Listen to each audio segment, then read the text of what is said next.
is Robert Demers for Conman here at the New York Comic Con, and I'm here with the creators of Nerd Pimp. How are you doing today? Good, how are you? I'm good. I'm good also. How's the convention been treating you in these first few hours? It's been awesome. It started out a little slow, but the foot traffic's starting to pick up and definitely getting attention, so that's nice. Yeah, it's going okay so far. Yeah, say what he said. Can you please tell our audience a little bit about your book? Yeah, I want to hand that to the writer. He's the writer over here. Well, Nerd Pimp is the story of an IT guy who accidentally falls into the oldest profession in the world, prostitution. He starts consulting, doing information technology, and then one thing leads to another, and he, it's all in the book. He's becomes a nerd pimp eventually. And what's the difference between a nerd pimp and a regular one? Well, a nerd pimp services nerdy clients, whether they be nerdy women or men, maybe. And himself being a nerd, it sort of adds to the value. So what are we talking, like Wookiee costumes, lightsabers where they shouldn't go? All of those things. All those things, Absolutely.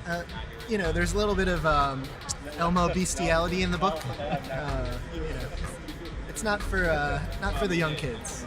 I wouldn't think so.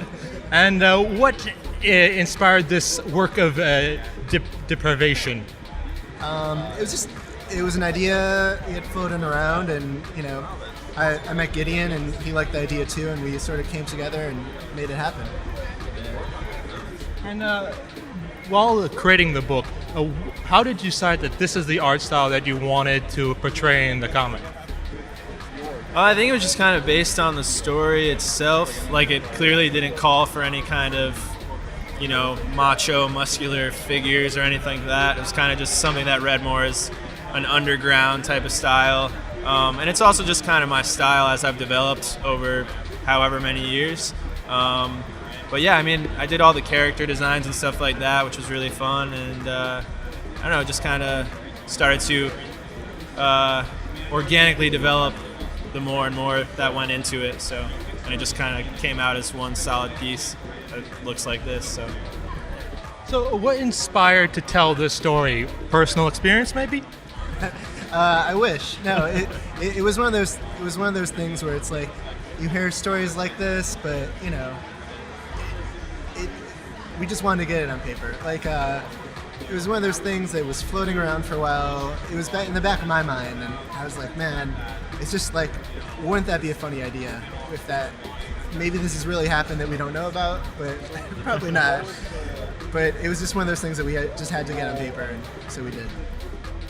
So this is, I say it's book one. What are you planning for future installments?